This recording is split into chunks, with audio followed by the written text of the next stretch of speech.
But let's just take a deep breath and just slow this down a little bit, if you don't mind. Close your eyes one more time for me. Put your hand on your heart. Just settle it there and settle in. Take a deep breath and let it out. As we ground ourselves, maybe put your feet flat on the floor.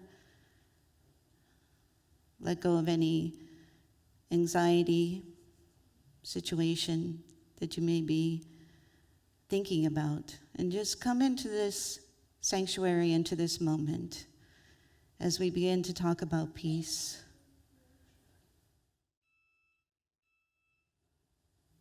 We'll just settle ourselves down.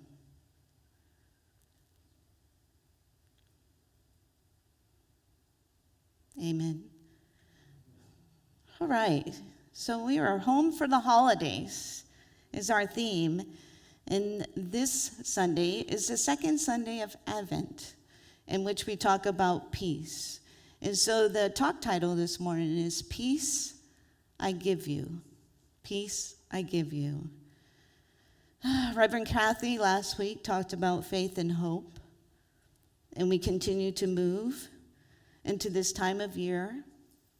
And this is my favorite time of year. It was my family's favorite time of year, but I carry on the traditions of my mother. It was my mother's favorite time of year. And there are so many traditions that she did to make us feel loved. There were 5 of us. And so I think of, whenever I think, something this week kind of hit me as I was driving around and thinking about it. I have 3 older brothers. And sometimes, there's 5 of us. My mom made sweaters for them one Christmas. And it just hit that it became kind of a family thing between the siblings, that my oldest brother got blue sweater, and then my middle brother, he got green, and then my younger brother of the 3 got red. So whenever there was something that she bought, we had our Santa gifts, but when she bought us, it was always like they got blue, green, red. Blue, green, red. You know how that goes sometimes. You find something you really like and you have to buy 3 of them, just in different colors, right?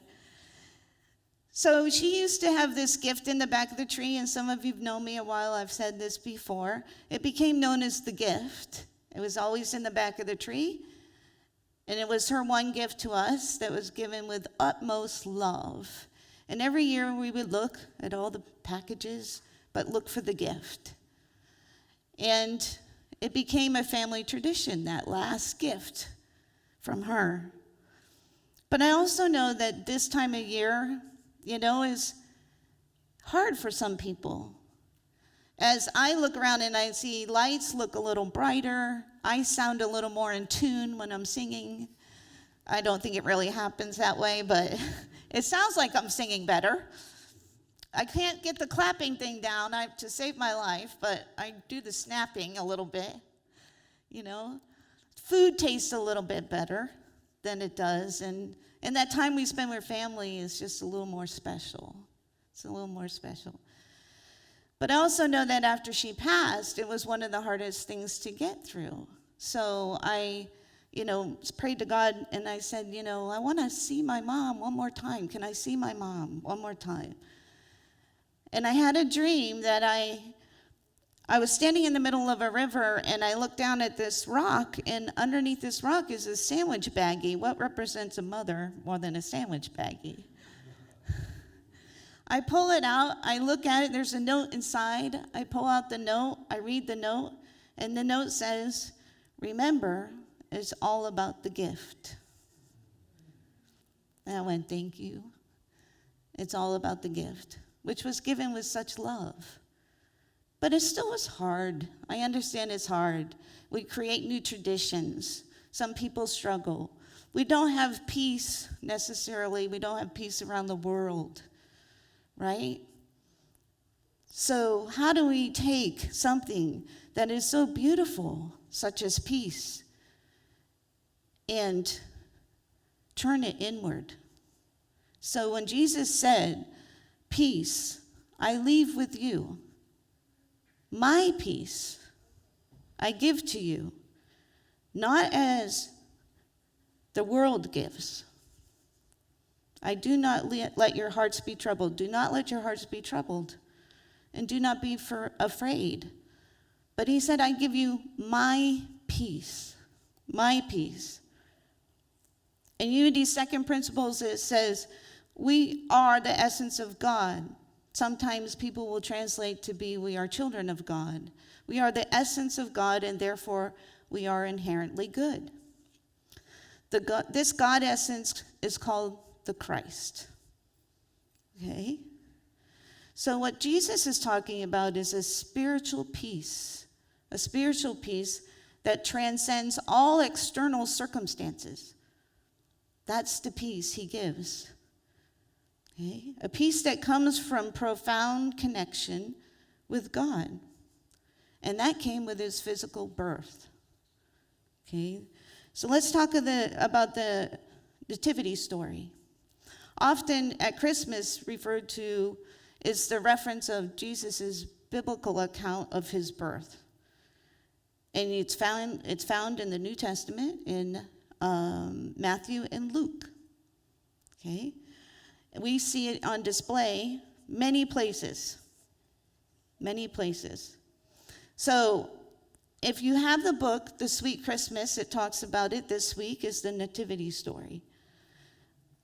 So I'm going to read to you the biblical story. And I'm going to read it because I want you to hear it. And then we're going to take it and we're going to transform it into our own personal nativity story. Okay, you with me? Okay, listen to the players that are in this story. I might skip a few lines here and there, but during the time of census, we all know Joseph and Mary, they traveled from Nazareth to Bethlehem, which is said that it's about 70 to 90 miles that they travel. When it came time for the baby to be born, and she gave birth to her firstborn son, she wrapped him in cloths and placed him in a manger because there was no guest room available for them. And there were shepherds living out in the fields nearby, keeping watch over their flocks at night. The angel of the Lord appeared to them, and the glory of the Lord shone around them. And they were terrified. But the angel said to them, "Do not be afraid. I bring you good news that will cause great joy for all the people.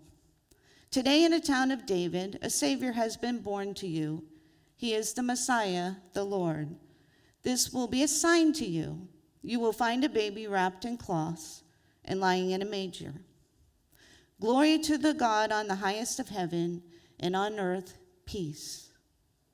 So they hurried off, and they found Joseph and Mary and the baby, who was lying in a manger. And when they had seen him, they spread the word concerning what they had been told about this child. And all of them heard it and was amazed. And the shepherds said to them, so they were amazed by what the shepherds said to them.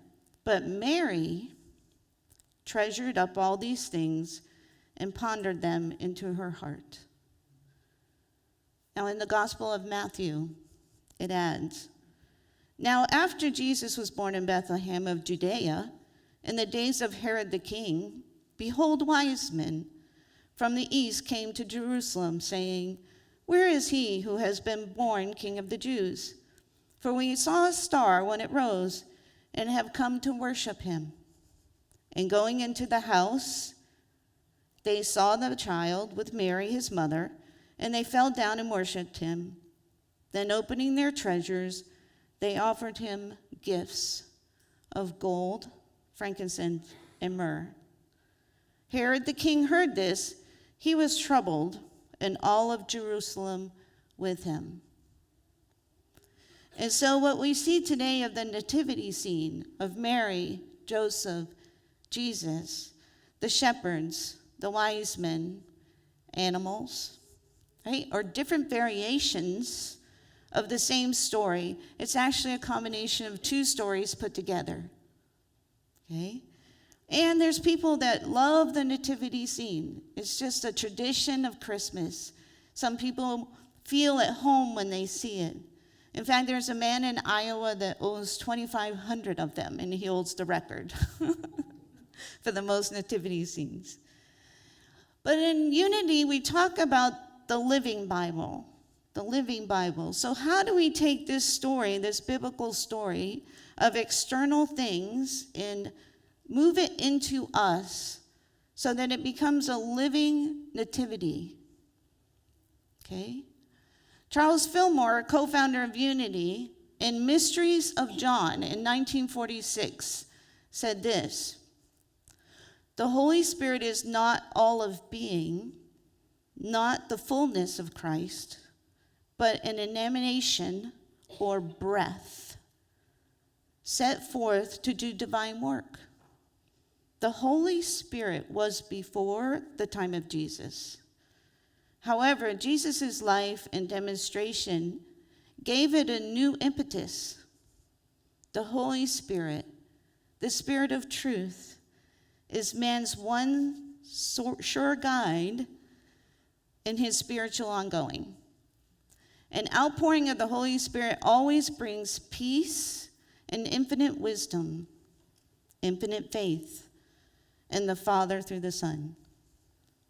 The Holy Spirit is the breath of God, sent forth to do divine work." Okay?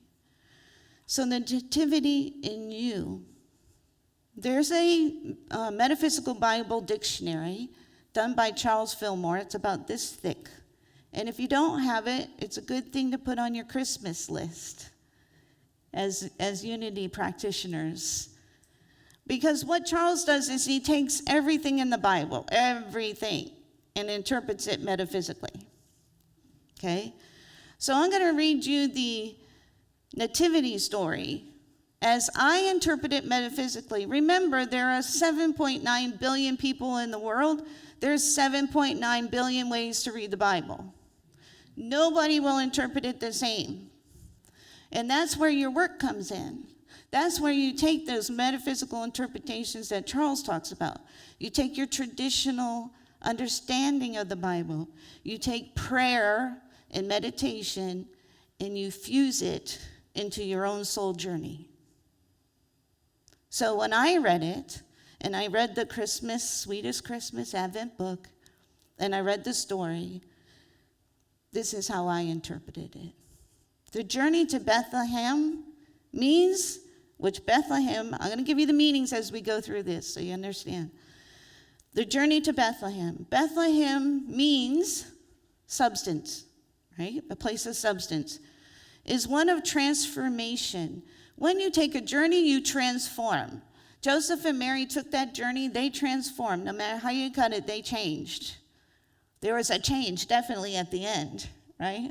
They have a baby now. There is a transformation. Is one of transformation and spiritual growth to the inner self.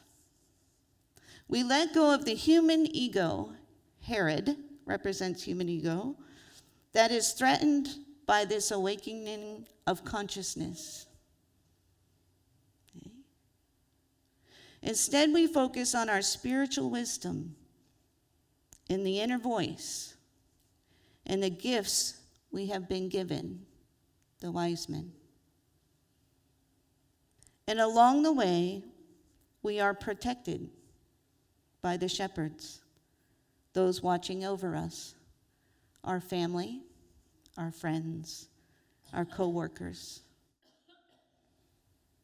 This journey back towards the Prince of Peace is taken by the soul, represented by Mary, a person that represents divine love and intuition. As Herod represents the ego, Joseph represents the first stages of the journey.